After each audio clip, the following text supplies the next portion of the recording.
Friday, 10 a.m. here in Europe. So it's time again for Satoshi Secrets.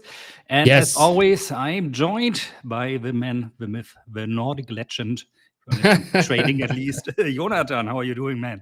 I'm good. I'm doing good. How are you? How are you, Dirk? I'm also doing very well. Has been a very busy week. So busy, actually, that I didn't get around to publish a new video on my channel. So this is the first time with new content, actually, since our last live stream Nice. last week. Yeah, I've been very busy with, obviously, my indicator to tweak some stuff there, to do some automation things to it also, which I'm going to talk a little bit about later also. Obviously, today we want to talk about how, what signals we got, what good signals, what bad signals from our indicators. When I say our indicators, I'm talking about the RLZ Slingshot indicator from Jonatan. You'll find a link in the description, of course, for that indicator, as well as my market equilibrium indicator, where we are in the final stages at the moment of the open beta test. The open beta test still running until tomorrow. So if you want to hop on and have a look for totally free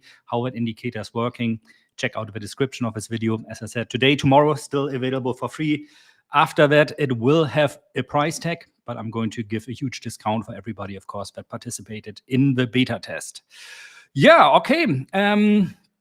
You want me to start? You want to start? Sure. Now you can start. Go ahead. I'm just sending out some links to the live stream here. That is good. Yeah, if you're watching this, please leave us a like, subscribe to not only my channel, but also Jonatan's channel. Also link in the description of this video. Leave some comments here, leave some hearts and all the nice stuff you can do if you're watching on YouTube or Twitch. Yeah, I'm streaming to Twitch now as well, and Twitter, so that this little show we are doing here spreads a bit. Hold on, I need to find the correct window here on my crowded desktop, which is this one, hopefully. No, it's not. This one? Yeah, I'm thinking today I'm going to do some I'm going to be looking for some signals on the RSS Slingshot on the on the lower time frames as well today. See if sounds very good. Of course, if we get here some live signals from our indicators and these are deemed to be good signals, meaning they are in a nice zone of confluence, we're also going to trade them live on our VX trading account, but more on that later should we get some live signals. I want to start here going over the charts I'm looking at with the market equilibrium indicator. I think, since last week was the 23rd. So in total, we had here a bunch of new signals on the Bitcoin 15-minute chart that worked out very well. So these three trading signals I traded, I was sadly stopped out because I put my stop to break even on the way up here before the slam down really came here. And then we had really the mother of all buy signals down here. So that was that was a really good one. That was a really, really good one, followed by these two sell signal clusters, which I think also were very, very good ones. I actually started automating the strategy on Bitcoin. So whenever there is an alert message popping up here on TradingView, so one of these alerts here is firing, for example, for Bitcoin, there's a webhook connection to the software I'm using here called Wunder Trading, where then a trade is opened. You can see here, for example, this is with a profit of $466, the long trade in Bitcoin. So the one down here that was then closed when the next short signal appeared here, which I'm currently still in. So that one shorted here at 60,283. However, I noticed that with my current subscription level here on Wunder Trading, I can only trade I can only open one trade at a time. So what happened then is that I open a trade here, but not on the next signal, at least not in an automated way. So I think I need to upgrade my subscription here a little bit. I think here probably to the Pro one, which cost $40 a month to be able to also trade these clusters so that I have one entry on that sell signal, one entry on this sell signal. Pretty much, I mean, really, really good signals here on Bitcoin, I think. The indicator timed especially the bottom of the market here almost perfectly. If I wouldn't have traded in an automatic way, this type of signal would have given me a little bit the shivers because it felt like, grabbing into a falling knife a little bit. But this is what position management, of course, then is also for. I think you cannot see like this. I have to move it a little bit in order to see it better. That's on Bitcoin. So pretty cool stuff going on there at the moment. Ripple was difficult to trade. Also, obviously, a lot of volatility on this one. Saw a bunch of good signals, buy signals, one sell signals, extremely difficult to trade, especially this one here. That gave you almost no opportunity to get out of a trade. And you can see here very well, in my opinion, again, how important it is to really look, especially on the very low time frame. So this is a 2-minute time frame I'm looking at here. To look at, need to zoom out.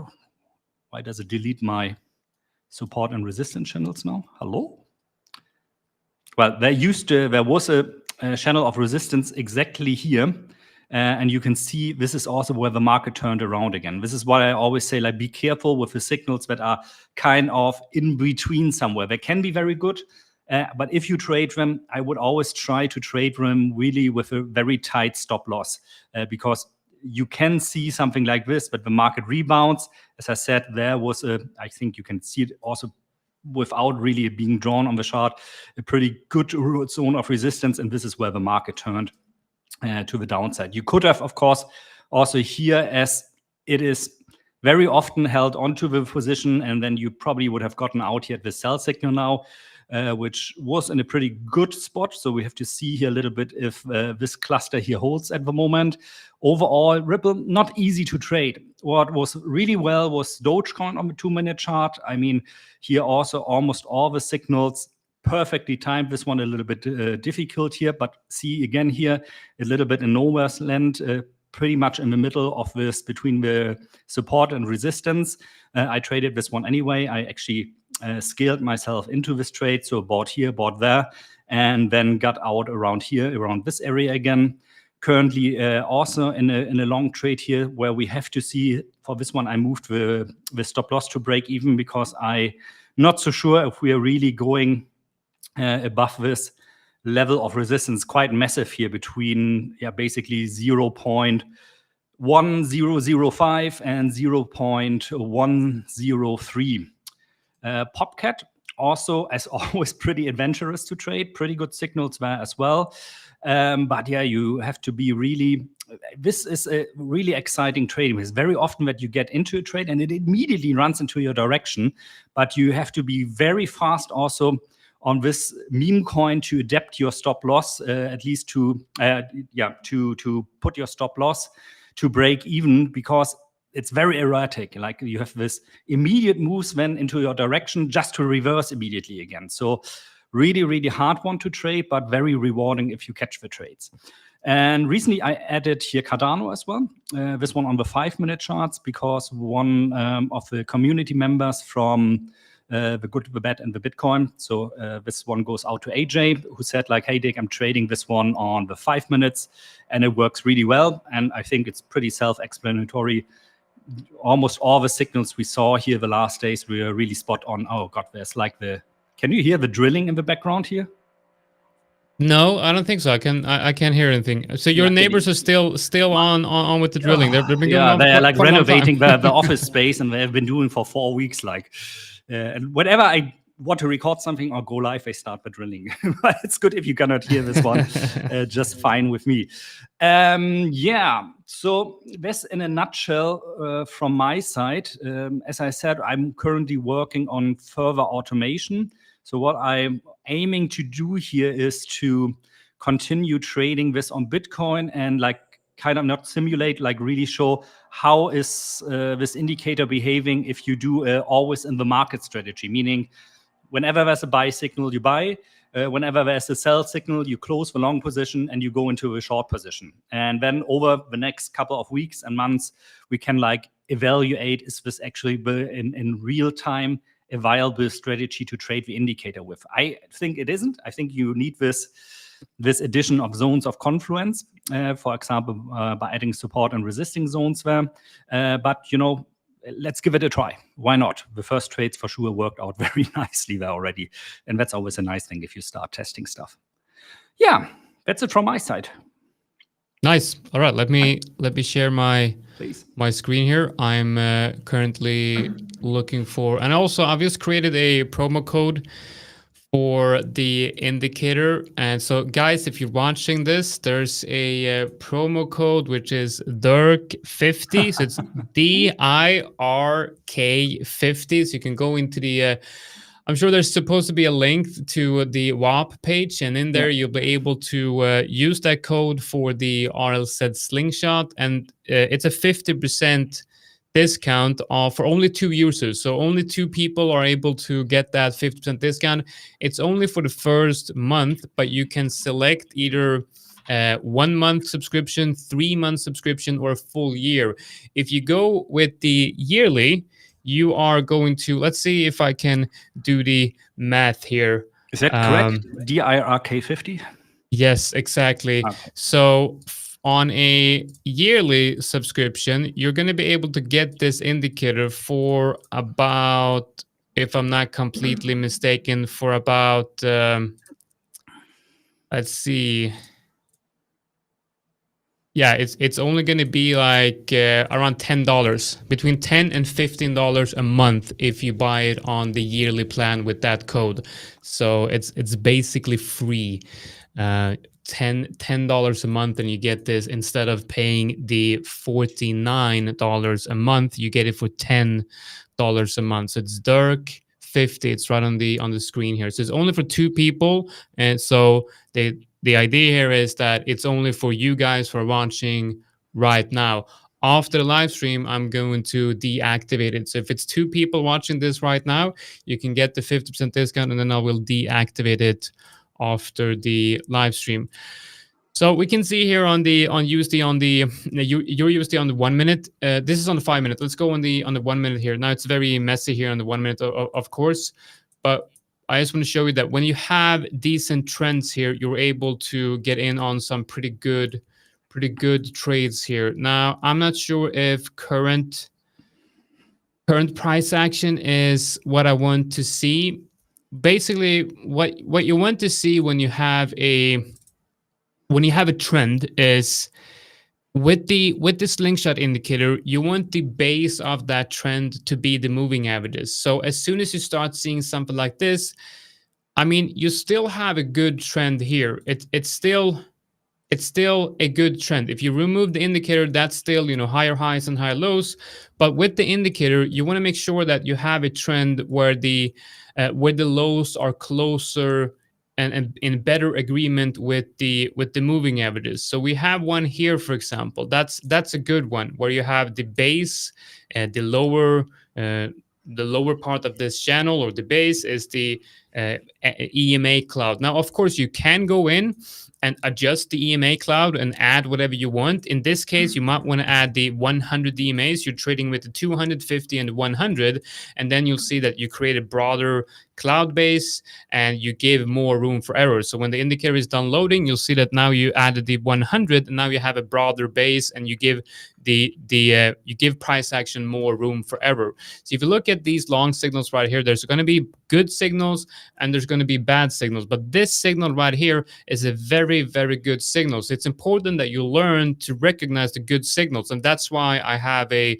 full course, a 19 video long course, several hours long, going through every setting of the indicator, going through different styles on how to use it in swing trading and scalping and everything. It's a complete, you could say, a complete systematic trading, a complete trading system for trend following traders. Now, with that said, you can't trade this automatically. You need to understand price action and market structure to be able to determine the good trades. This one is, in my opinion, a very good signal because you come down into the long reload zone right here and you print a bullish engulfing candle.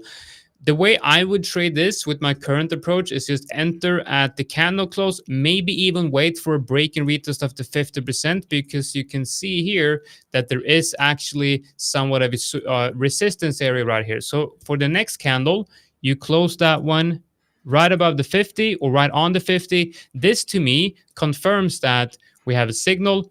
We come down, we retest the 0.618, and there's buying pressure with that wick. So on this candle, I could enter stops at the actual stop loss of the indicator, and then we want to TP at the FTA, which is up here for a 1.44R trade. We also, using our discretionary abilities we have as traders, we can also put our TP here. This is all determined on your personal win rate when trading this. We all gonna have different win rates because of mental errors. We're all different, right? So either if you are the type of person that likes to see your winners run, this is a good level because 1.44R on the scalp is very high.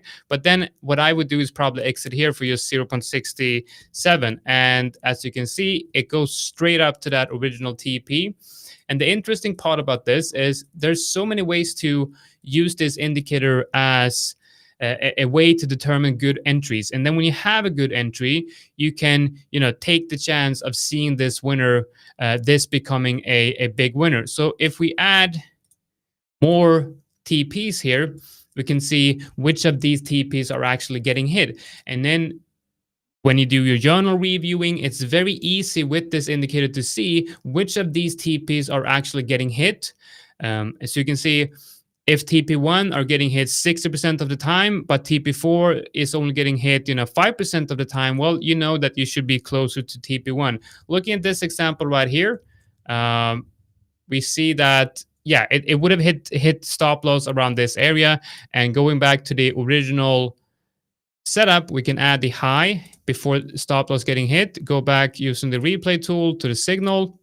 And we know that that level up here, that's the highest price came before hitting stop loss. And then we can look at the indicator when it's finished loading, what TP that is. That TP is around the TP3. So there's a lot of ways you can use this indicator as well to determine what's the optimum exit point of a system like this. But you have to understand that when you're trading on the lower time frames, I like to go with the philosophy that you got to take every piece of profit that you get, you take it as soon as possible. Because a lot of times in scalping, when you have a good momentum signal, and this is pretty much what that is, a momentum signal, you'll see a move in the direction of the trend quite quickly. And in my experience, it's that first initial move that you want to capitalize on. Because the more you wait, the longer time you wait, there's a risk associated to that because we don't know what's going to happen in the future. But if we see profits on the table, we want to take that when scalping. When swing trading, it's something different because then we can have a wider stop loss, bigger room for error, and we can look at key levels much higher and see if that trade can run. But on the lower time frames, you want to probably just capitalize on this initial move that we had right here, and then that pushed it upside. Because after this move is when things become a bit crazy, with price action all over the place. But as you can see, on these lows and on the bounces, there's a very clear, like first initial moves right here, and that's the idea that I want to be trading here on the lower time frames. We can go to another pair that I like trading with this indicator, which is Euro NCD. And on Euro NCD, we use... Can I just one? I think this is really important, but what you just said, but I want to highlight that one more time, that when you're on the lower time frame, like Jonatan just said, you have very often this first initial move into your direction. And after this, the market kind of concentrates on new things again, and this is exactly the move you want to capitalize on. This is what I meant earlier when I was, for example, looking at Popcat or here Doge. You can see that here too. You have like this buy signal down here, then you have initial move, and then new things happen again. Here on the sell side, initial move, and then you have like a sideways range or a very mild bearish structure here. So this first move you need to capitalize on, and you can do that either by what I like to do is I set my stop loss then to break even for a small profit because I want to let it run, or like Jonatan says, you have to take your chips off the table. This is really different than what you would do in swing trading normally. In swing trading, you wouldn't really care about those moves because you're looking at the overall structure. In scalping, you're looking at this first initial move. Very different also from your mindset you need to have there. We actually have one person just redeemed that code, so we have one left. So one left of that one, and then it's congratulations. Gone. I think that was a very wise decision, really. This opportunity is I'm not going to do 50% discounts very often. Probably not a lot going forward. This is more to to kick it off as we're doing the second stream with this approach. We have a beautiful signal here on UNCD. Now, what's very important here is, and also, you know what? I want to tell you guys something about a story, quite a horrible story. It happened yesterday with a member of our community. So, this is an important lesson for everyone who is members of in my community, any community. There's a lot of impersonators out there. Okay, so what happens in my community, in my Discord community, is people come in with my name. And in the community, they come in and then they change, they join my community because it's free, so it's easy for them to get in. And then they change name to my name, and then they start sending DMs out to a lot of members. Right? Most people recognize a scam message from me. It's like, oh, hi, how's trading going? Do you want to join my copy trading signal group? Send money to this broker. And it happened yesterday with a member, and he lost a significant amount of money. He thought that impersonator was me, and I apparently the scammer told him that we have this copy trading group going, and he has to transfer money over to Binance to join that, and promised like 30 percentage return a month or something crazy like that. And yeah, unfortunately, he lost a lot of money doing that. So I just want to give you guys a warning to always be very careful. And what I've started doing is I've made sure that I'm never going to DM anyone first on Discord, So if you get a DM from me on Discord, it's most likely not me. The way I'm going to contact you is by tagging you in the channels, or making sure that we initiate the contact through the public channels in Discord, where you're able to verify that it's me. And so be very careful. And if there's going to be if I reach out to you with a opportunity that is too good to be true, I would say request a video call with me. I think that's a good way to try to verify that it's actually me. If I'm telling you that you're going to become a millionaire in 2 days, that it's not me. If I'm promising you even 10% return per month, that's not going to be me. And if I tell you to transfer money over to an exchange, that's absolutely not me. Everything I do is via the WA homepage. So I want to be very clear with that. And it's just horrible to see that people fall victim for this, because it must be horrible to you have that feeling of, all right, I'm going to be making some money here, and then it's just all gone. That sucks. I think really the rule of thumb is here, same for me. I'm not on Discord, but on Telegram, and it sadly, of course, happens there as well. If we would never contact you first with a DM, if you contact us per DM and then we answer, that's something else, of course, But if I am writing out of nowhere, or somebody who seems to be me out of nowhere, it's not me. And especially I would, and same as Jonatan, never ask for you to send money somewhere. So this signal here, I think this is a good signal. Why is it a good signal? Well, first you have to look at market structure. What is market structure telling us here?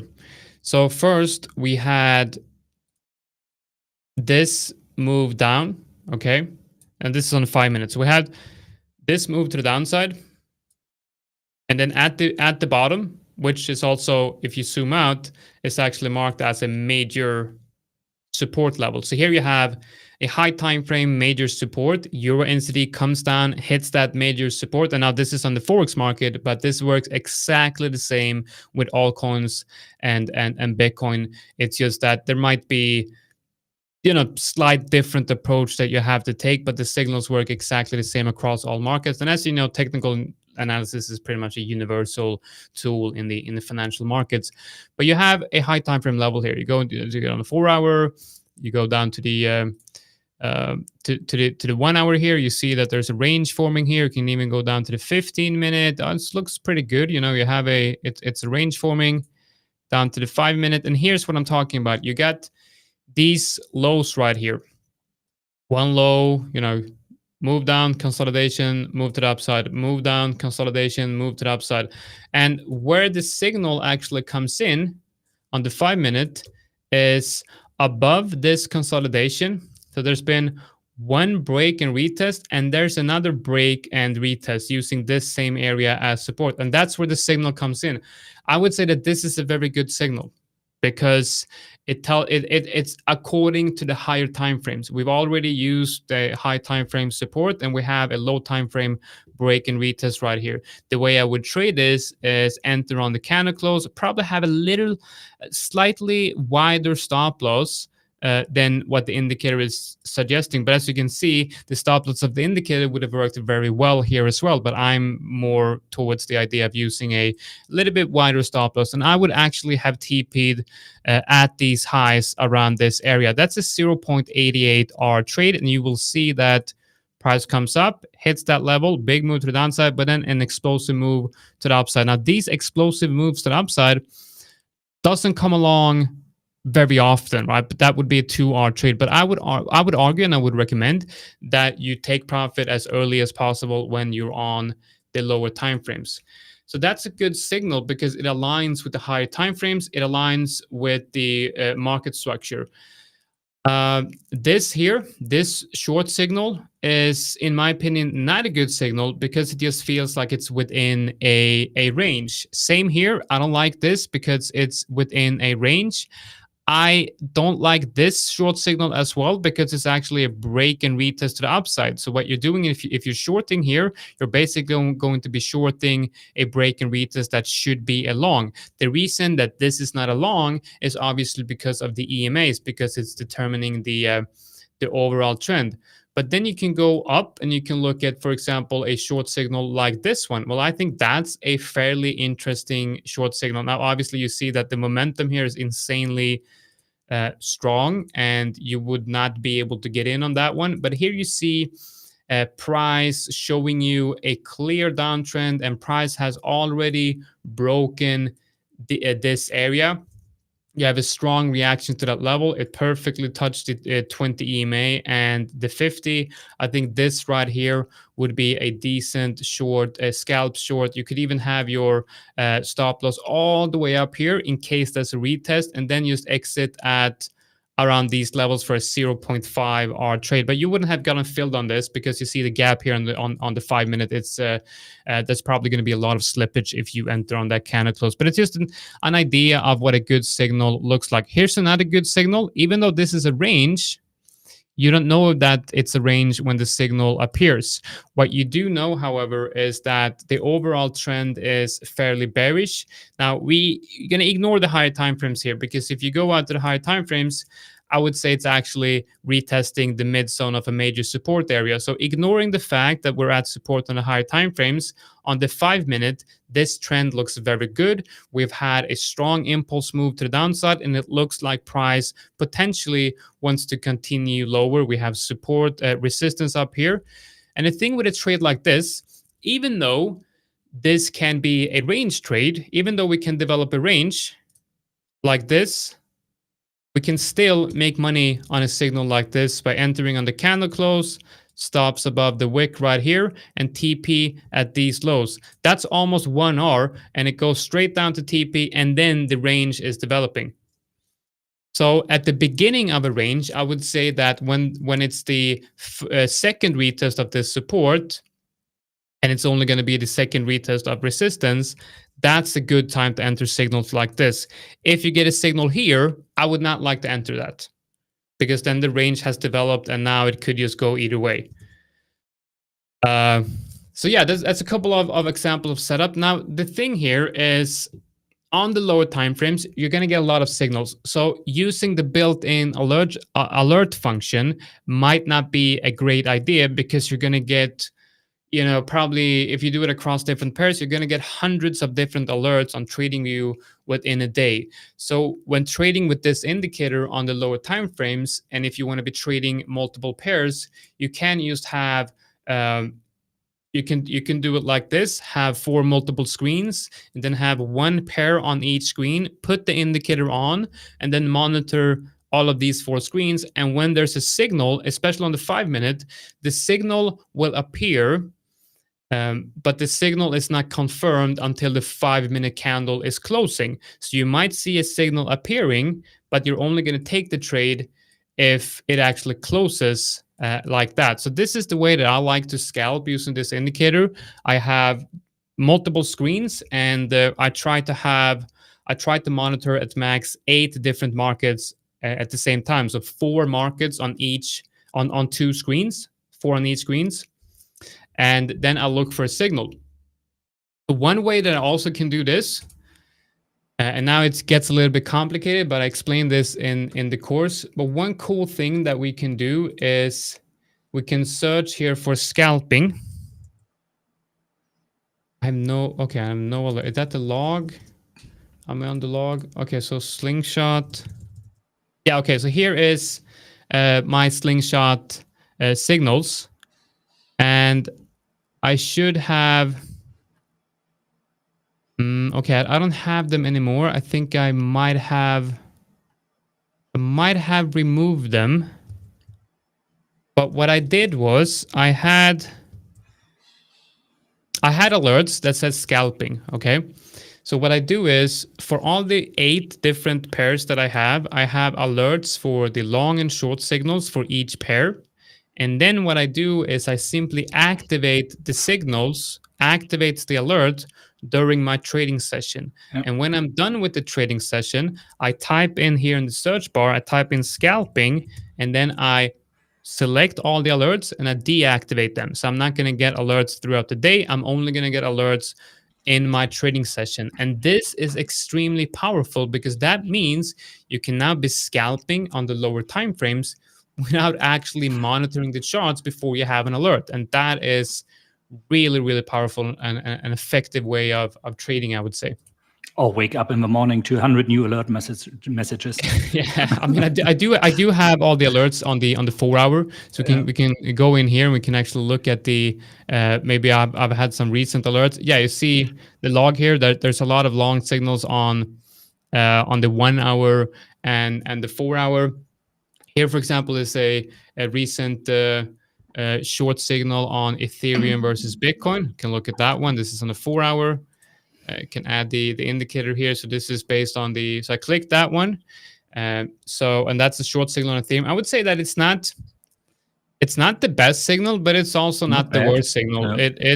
It looks like it's a possible short here on Ethereum. We can look at the next one. This is US30 in the Forex market. It's a long signal, and you can clearly see that this is a bullish market. This is a long, and that's not a bad signal. I could definitely look at this and say, you know what? Even though this is not a perfect signal according to the RLZ method or the Slingshot, this is still a decent signal, because if you look at the overall support here, it's testing support. It's breaking out. This is definitely a trade that I could take, enter on the close of that candle, stops around this area, and then just for my trading style, I'm going to TP at half an hour. Look at that. It's just, that is not a big move.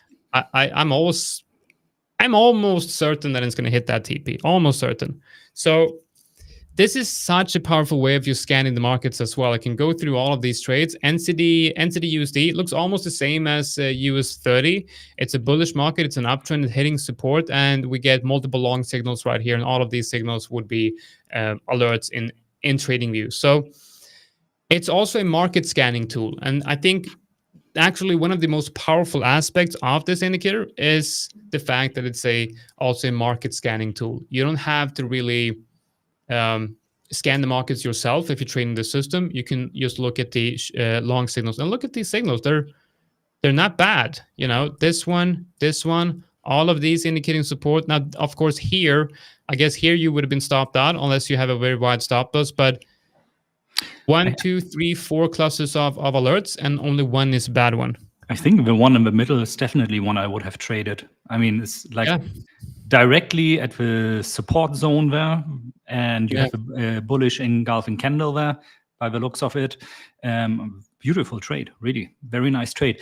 Now, one thing I think you said just now when it comes to scalping, very important. You said like you have like 8 different pairs on your screen that you are scalping. So especially if you're new to this, and this is especially true for scalping, try to concentrate not on like 100 or 200 pairs, or try to monitor on the scalping levels with alarms and so on, everything there is to trade. You're not going to do yourself a favor with this. I really would suggest, maybe even if you're completely new to this, stick to 1 or 2 pairs. It doesn't really matter if it's cryptocurrencies, Forex, or stocks, or whatever, tickles your fancy, so to say. But it's important to kind of also get a feel, like, how is this pair I'm monitoring with an indicator behaving? So there's a lot going on discretionary level, and you're only going to get this kind of feeling for the market you want to trade if you intensely monitor it. And you cannot do this, I think, especially also in the beginning, you cannot even do this with 4 or 5 or 6 markets. So maybe concentrate on just a handful of markets. For cryptocurrencies, for sure, Bitcoin, always the good choice, just because it's liquid. Maybe take one altcoin if you want to do that on Forex.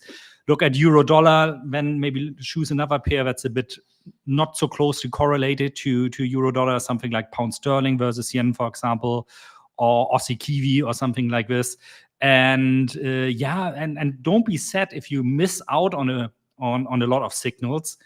Because always remember, trading is actually very often about the trades you do not take. Be very picky with your tradings. It's always easy, in hindsight, to look at the chart and say like, oh, this was a good trade. This should have been a good trade. But as you just demonstrated, when you get the signal, of course, you do not know how is the market going to behave. You have a hunch, of course. You think it's going up or down depending on the signal, but you do not know. And if you don't trade because the signal is not convincing enough for you, the market structure is like contrary to the signal, for example, do not take the trade. And even if a trade would have been a correct one, also do not be sad that you didn't take it and do stuff like, oh, next time I'm going to double up then, because I want to make up for the profit I was missing out on. This is a secure road to disaster. And I'm really talking multiple times in my past from my own experience here. The mind can play terrible tricks on you, or you can play terrible tricks on yourself, convincing you that you should do other stuff when in reality, you just need to be a little bit picky. It's okay. It's okay to also monitor the markets for a while, for example, with a Slingshot indicator, until you get a feeling like, hey, this is a good signal now. This is a bad signal. As Jonatan just said, he has like a lot of course material that you can watch, but you also need to digest that, obviously. First, you're not going to become an expert trader just by watching 5 hours of video. I think there's one thing that there's one thing that's going to help you in trading, and that well, actually, it's 2 things, but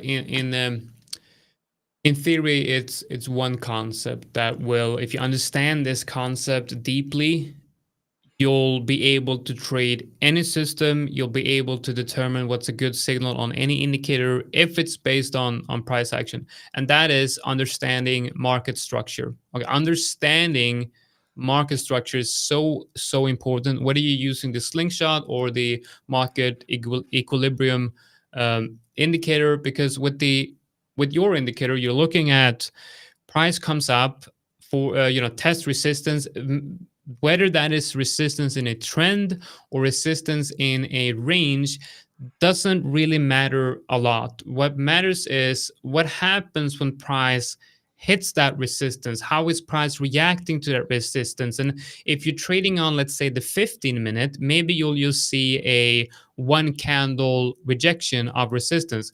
Going into the 1 minute, you will see most likely uptrend, consolidation, break below. And that is the foundation of technical analysis. If you look at, go all the way back to Charles Dow, creator of the Dow theory, you'll see that it's exactly the same things that he talked about. You have that accumulation phase where the smart investors and the knowledgeable investors, they come in because they now know that we have information that retail doesn't have. We are accumulating this asset right now. That will look on the chart. You will see that as an accumulation range. And when that accumulation rate breaks to the upside, that is the public participation phase. And that is when the public realize that, oh, Wall Street is in. and we're running. Now it's time for me to get in. That's the FOMO of the public coming in. And then when everyone has joined the trend, they train to the upside. Everyone is bullish. Everyone caught that FOMO fever. They're into the trend. You hit that resistance, and now smart money and Wall Street, or whatever you want to call it, they say, all right, that's it. We made our money. Now it's time to sell to retail, joining that move to the upside, and that will look at it. You will then see a distribution range. This happens on all time frames. This is the structure of the market. So if you understand that you can watch these signals form on the lower time frames with a break and retest of that range at resistance, if you understand that structure, then trading this will be simple. You see, range, move, range, move, range, move, range. If you understand this structure and you can trade based on this, then you understand basically, I would say, how to trade 99% of all the systems and indicators out there. But you have to have that information. You have to have that foundation. And you're never going to get that foundation without studying price action, having screen time, and watching people like me and Dirk explaining these concepts. But more important, you need to get out in the market and need to study this for yourself. There's one pair that I always go to study price action and study market structure, and that is Euro NCD. Look at this. This is Euro NCD. For anyone who understands market structure and price action, you quickly well, now I heard something. Oh God. That was loud. But yeah, this right here is one of the most cleanest pairs in the Forex market when it comes to market structure analysis. I would recommend that you watch this on the 4-hour and the daily, and you study Euro NCD, and you look at this from the perspective of high time frame accumulation and distribution. Let me give you a quick example. This is high time frame distribution. This is high time frame accumulation. This is high time frame distribution. What happens between these zones? You're trending. You have a trend. Very clean, clear, strong moves. If you're able to accumulate, here, accumulate long positions here, and accumulate short positions here, you'll be able to catch some massive, massive moves. And the key to trading is to not accumulate this long term, but actually recognize when this trend is forming before it's actually forming. So yeah, Euro NCD, study market structure on that one, and you'll have a good foundation for trading any markets, I would say. Alrighty. Last but not least, maybe we should have another quick look on Bitcoin, like the longer term chart.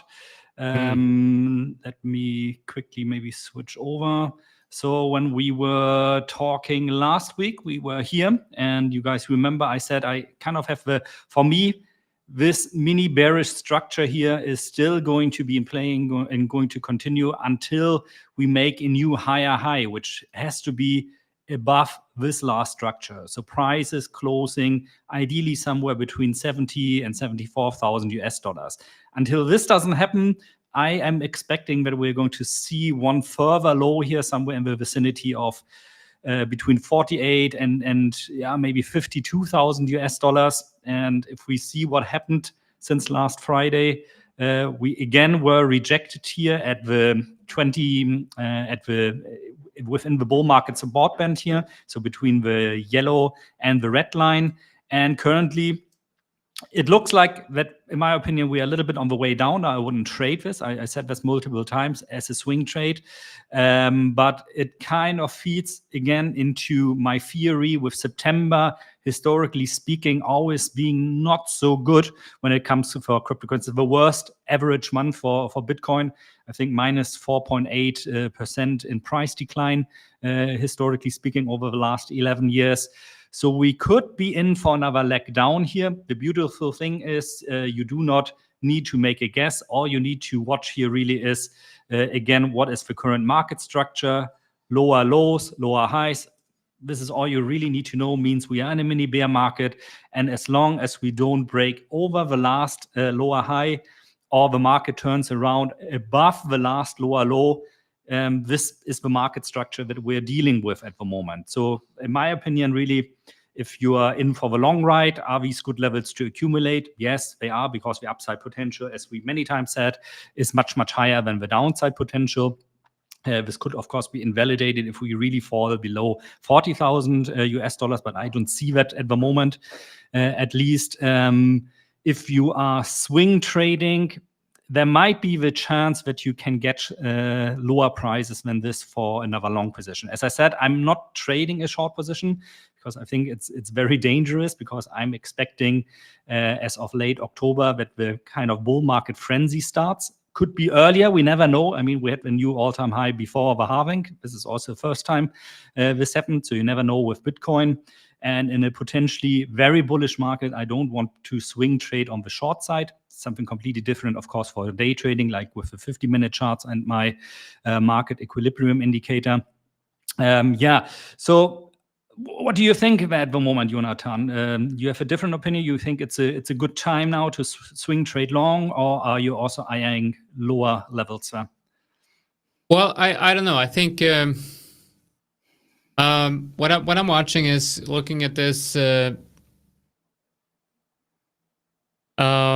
It's very difficult, actually. I mean, we're in the range here, and I guess the fact that we are at resistance, we could be viewing this as, just like I explained, we have an uptrend, and looking at the way the market moves and the way the market kind of functions in the way I explained earlier when we talk about the Dow theory, on paper, or I guess on screen, this looks like a distribution range. But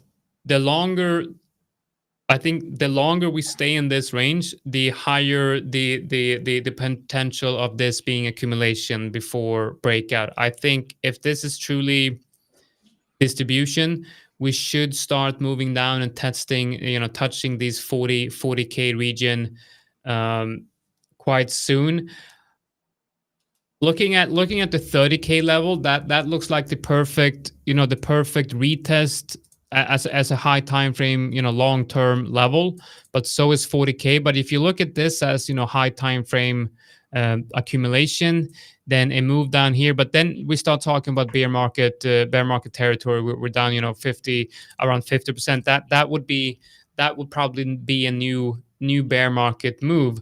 And looking at the overall macroeconomics right now, I don't really see us going into a bear market anytime soon. I feel like, and I'm just thinking about the Fed coming out and saying it's time to lower interest rates. I have a difficult time seeing Bitcoin performing poorly in the risk on environment, and I think we might potentially head into a risk on environment in the next few months, perhaps. And if that happens, then Bitcoin is going to break out. There's no, in my mind, the way I know that the markets work, there's no question about that. If S&P starts rallying, then Bitcoin is going to follow. That's just how the risk sentiment works at this point. Hopefully sooner than later, because we might break down, in the next few weeks, if we're just going to be trading in here without any major development. So for swing longs, I mean, I'm long Bitcoin and I have no problem in adding to my positions long term. As a trader, I'm not, it's in a no trade zone for me. This is on a weekly, of course, but we can go down to the 4 hour, and I would still say, actually, let's go to this shot here, and we can open up the 4 hour. As a trader, this is I did actually take a trade here long, and that went straight to stop loss. We talked about this trade last week, where I wanted to see a break and retest of this level. We got that break and retest, but I got stopped out. I think that's still an interesting trade. Again, like I said, I'm not interested in shorting Bitcoin, but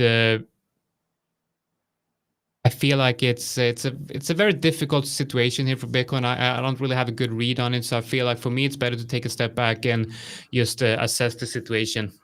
Yeah, I think, and that's a very valid reason and a valid thing to do. Like, if you don't know what to make out of a market structure currently or market phase, it's totally okay as a trader to stand by the sidelines. This is why I said earlier, you need to be picky about your trades. Don't trade just for the sake of clicking and for the adrenaline maybe that a trade brings into you, or the dopamine kick, that you are searching for. But treat it more like a business decision. Yeah? As a businessman would or businesswoman, would you take this trade at the moment or not? And if the answer is no, for whatever reason, well, and you don't take the trade. You're not going to get poorer or just on missing out on a bunch of potentially bad trades. You're probably going to get richer long term by doing that because you're more concentrating on the good trades. One thing you said just now, risk on sentiment. I mean, this is something I've been talking about, I think, for the past 2 years almost now. This coincidation of this confluence it is actually of the Fed lowering interest rates. As a matter of fact, I expected it, if you watch like things from a year ago, maybe, I said I expected it already for May 2024. Obviously, that didn't come. It's probably going to be the next meeting in, I think, 23rd of September it is. And to lower interest rate. And in this risk on market, risk on means, if you don't know that terms, that investors are looking for assets that potentially have a higher return than the no risk asset. The no risk asset usually for institutional investors, at least, being buying the US Treasury bond. Yeah, at the moment you get like 5% for that, or 5.25%, something around that a year. But as interest rates come down, they are going to look for assets to diversify, because it's not enough to get like 4 or 3 or 2 or 1 or 0% as we had for a long time now as well. So usually the money is going into stocks, for example, because on average the return on investment is around, I think, 8 to 10% if you invest in the S&P 500 per year. Obviously, that is more attractive than getting 2 or 1% out of a treasury bond. And in the same category nowadays, we have especially Bitcoin. I'm not going to say crypto. I'm going to specifically say Bitcoin here. And this in an environment where you now for the first time have a good vehicle with a Bitcoin spot ETF, where really institutional investors, so I'm talking about hedge funds, I'm talking also about corporations, Apple, Tesla, and so on and so forth, that can, in a good regulated environment, that was the problem before, it was not regulated. And as a company, as a pension fund, as a hedge fund, you need a regulated vehicle. Otherwise, you're not allowed to put your investors' money into the market. And this is there now. And we've seen like what net now $20 billion flowing into the spot ETF. Now you might say, yeah, Dirk, but price hasn't done much. Is not going up that much. Yeah, that's true, because at the same time we have money from the future ETF that was there before the spot ETF from GBTC, I think it's called, Grayscale, where investors are selling this, and they are still sitting on 100,000 or 120,000 Bitcoins, down from 300,000 Bitcoins, by the way. So the money is selling there, going into the ETFs, and once that is done, I think there's going to be something really like a demand shock, or a supply shock, actually it is, because there are just not, at this price level, enough Bitcoin, enough people that are willing to part with their Bitcoins. And this is when you're going to see things going to the upside very, very fast. And believe me, once we reach like those levels of 90, $100,000 in Bitcoin, things are going to get really, really crazy. You'll see days like where we swing to the upside or downside by $15,000 or $20,000. It's going to be crazy. And I'm of course, I'm always questioning myself. Like, is there like something I do not see in the whole puzzle long term right now? Is there something I'm obviously missing out? Something bad that can happen apart from, like, I don't know, World War III, or a new pandemic, or stuff like this that you cannot influence, so black swan events. But other than this, I don't see like a recession coming up in the USA. Even if it comes out, okay, we have the environment of lowering interest rates again, which is going to pour liquidity into risk on assets long term. Yeah, not saying like it's going to happen next week. So, I mean, what could possibly go wrong? Really, I don't know. I think like a year down the road, things are going to look different. I expect like the top of the market to be somewhere around maybe between October to December next year. But until then, I mean, it's really the upside potential is so much higher than the risk you have to take there. Definitely. All right, good. That's enough monologue for me. Good. No, man, it's been a good live stream. I do enjoy this going through the Slingshot link and also looking at your market equilibrium indicators. I think it's very interesting to see the development of that one, and I'm looking at the signals of that one as well. And it's going to be the only problem I have is time. I wish we had more time. Yeah. That's the Tell thing. me You know, about it. Tell me about it. Really. We only had 24 hours a day, and it's like, you know, I'm time blocking everything I have to do each day, and it's like, Yeah, I don't have. I mean, and you also need to have time for yourself and time for your family. You know, it's that's important. Okay. I always have to laugh a little bit when I see like videos of influencers who pretend like, oh, I will like hustling 20 hours a day. Say, okay, if you're 20, maybe okay, you are still on a physical level able to do that, but also only for so long. And believe me, once you have a family, your kids, your wife, your husband, whatever, they are going to demand, rightfully so, also that time, and you should exactly spend the time with them. It's more. I mean, important when you're 20, you should be working hard. Then when you get kids and family, you should kind of like I'd say be in a position where you're also able to slow down. And I think I am in an environment where I am able to slow down, but I think also I want more, you know what I mean? Like I want to do more. I have more ideas. There's so much things that I want to accomplish, but it's all about prioritizing as well, you know. Important to prioritize the right things. It is. Sometimes I find myself sitting hours working on something that I'm like, this is probably not a good idea, you know, like. But you know, that's the way it is. You know, you have like kind of 10 ideas which you think are great, and then in the long run, 8 of those ideas turn out to, you know, be not very good ideas. But it's okay as long as you are left with the one idea that really brings you forward for whatever those ideas are, be it trading, be it something in your personal life. This is how creativity works by the end of the day. It's trial and fail. Doing always the same stuff, you know, and expecting a different result. Wasn't it Einstein or something? That's like the definition of insanity. I think it was Einstein, no? Yeah, it was. Good. Yeah, thanks a lot again for joining here, Jonatan. It was a pleasure as always. Guys, if you haven't done so, I believe there might be still one for the grabs. Yeah, there's one more. There's one left. The RLZ Slingshot. I'm gonna keep it open about an hour after the live stream. So I'm gonna keep it open about an hour, and then I'll close it.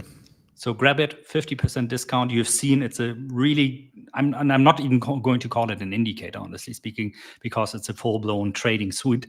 And for that price, it is a bargain, guys. So go take that offer, and I think you are going to look back and be very happy that you took the opportunity. We're going to see each other latest next week again for hopefully what was then again a great week of trading. Leave us a like, subscribe to the channel, do the same for Jonatan, and all that is left to say is goodbye